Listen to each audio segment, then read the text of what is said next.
Welcome inside our New York studios, inside college basketball. Brent Stover, Gary Parrish, Hibbert, Ice Young as well. Busy Tuesday night around the country, but we start in the Big East. Third-ranked UConn entered having won 17 in a row, playing host with Xavier team they beat by 23 back in December. This was more the same and then some. Dan Hurley and company are rolling right now, already up by 17 in the first half. Look at this beautiful pass over the top of Terrace Reed to throw it to where only the big fella can get it. He had 14 points, 8 rebounds, and 3 assists. And this is one of his assists right here, throwing it out to Silas Demery. He'll knock down that three. Huskies are up big now. Demery, he said, you know what, I can hit threes, but I can also drive to the basket. He had a game-high 17 points. He has been on a heater in conference play. The Huskies have won 18 straight, 22-1, 12-0 in the conference. Back-to-back wins by 27 or more. 26 assists on 34 made shots. Next stop, Chicago, Illinois. DePaul hosting 22nd-ranked St. John's, looking to extend their nice little winning streak under Rick Pitino ice. Yeah, Dylan Mitchell here finds Isaiah Sellers, and he nails the three from the right side. St. John's up 10. It's Ejiofor in the middle. Nice turnaround finish for the big man. And then Bryce Hopkins here on the drive gets a tough finish with the left. 8th straight win for the Johnnies. How about that? So 68-56 the final damage. 17-5 for the Johnnies. 10-1 in the Big East. Ejiofor 16-9 with 4 assists. Hopkins 15-6. Isaiah Sellers with 13 and 4 rebounds. Updated standings, Big East. It's a two-team race between the Huskies and Johnnies. Dan Hurley and company can move a big step closer to locking up another conference crown Friday. These two teams set to meet up at the Garden. It's going to be a sensational scene and a fantastic matchup. The place to be on Friday night, undeniably, and it's just nice to see these two teams finally match up because in the Big East, as that graphic showed you, there just aren't that many quality programs in this season. Only 2 ranked teams, half the leagues outside of the top 75 of the net. That's why UConn is stuck on 5 quadrant 1 wins. They had 4 back on December 9th, but they haven't played a currently ranked team since December 9th. The Big East so far, 12 games, they're 12-0, has only offered them 1 quadrant 1 opportunity at Seton Hall. They won that. They need big game signature wins because Duke, Arizona have 9 quadrant 1 wins. UConn's got, barely half of that.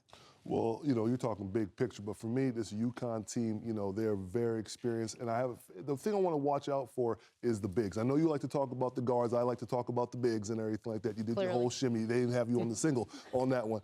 But I feel like St. John's is really thin up front in terms of, their big guys. So, obviously, Zuby Ejiofor, he can take guys from the outside, shoot threes, and also play in the paint. But Eric Ryba and Terrace Reed Jr., they are bigs that know how to grind you down. So, this is going to come down to the bigs and who can stay out of foul trouble. Yeah, piggybacking off of that, foul trouble, big man, is exactly what I was going to say. If Zuby Ejiofor gets in foul trouble, it might be curtains as soon as that happens because they cannot afford to have him off the floor with his presence. I'll say for the Johnnies, though, this is a great game for them. It's a great measuring stick game. You get to play a ranked opponent, someone top 5 in the country, and really figure out where your strengths are, what works well versus them, and then where your weaknesses are. And at this point in the season, you want to know these things, GP, so you know what you need to work on for the rest of February to enter March feeling good and feeling confident. So I think either team, whether they win or lose, is going to have bright spots. Yeah, certainly. Pitino talked about it this week, that it's going to be 51% Johnnies fans and about 49% in the Garden UConn fans. By the way, UConn in that blowout win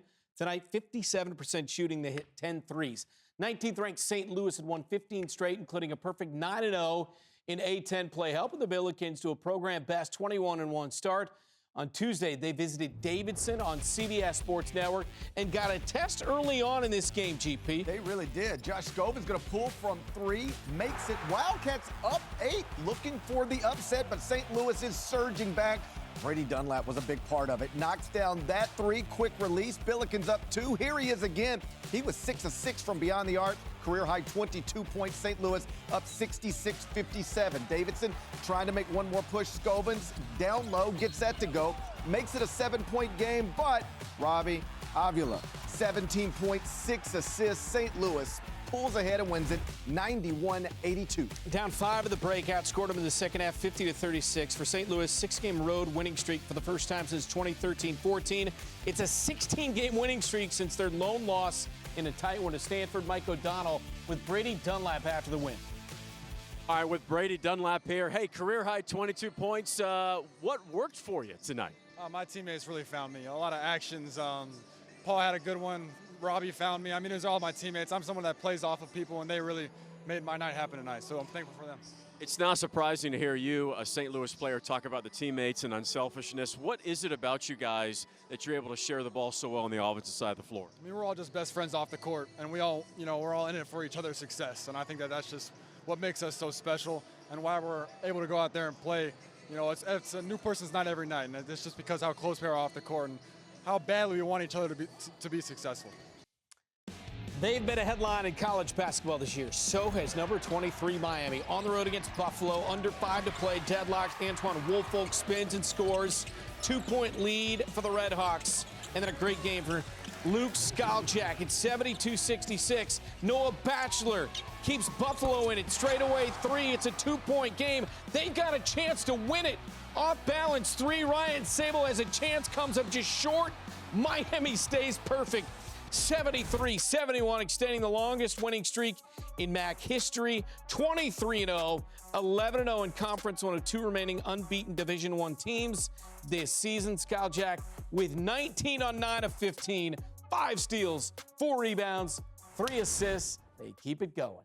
They keep it going. I feel like you have to root for them because these are kind of stories we want to see. But on a serious note, this team is good. Despite maybe them not playing in the toughest conference in the country, they know how to win. I'm stating the obvious. They know how to win. And that's a strain of DNA that every coach in the country wishes their team had. They also have 6 players that average double figures. So I like the way that they're playing. I know that they're getting every team's best shot in conference play. Yet the fact that they're still edging out wins, whether they're 20-point wins, overtime, 2-point games, is impressive. And a team that had to battle back on this night, obviously St. Louis. Well, one thing I like to say about St. Louis, they do what you always do. Don't panic. They were down most of the game and everything like that. But obviously, Brady Dunlap going 6 for 6 from the 3-point line coming off the bench. That is a plus. You always want that. Now I want to say Trey Green. He didn't have the best game, 13 points. But, last game against Dayton, 23 points. Had knocked down a bunch of 7 out of 10 threes. So I think that the fact that they won with them playing pedestrian, and then obviously Robbie, he didn't have the best game. I thought he was a little stiff towards the beginning of the game, a little bit slow.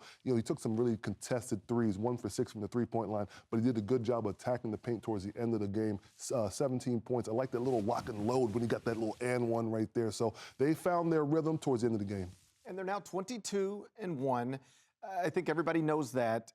But the one loss is a 1-point loss at a buzzer-beating 3. In other words, if the three-pointer against Stanford just bounces off the rim the way most three-pointers do, we're talking about a 3rd undefeated team in the country right now, joining Arizona and Miami, Ohio. So this St. Louis story is terrific, but it is really just one missed shot in a non-league game between unranked teams early from being an even bigger story than it already is. You mentioned Avila, maybe not his best night, still gives you 17, 5 rebounds, and 6 assists. How about that?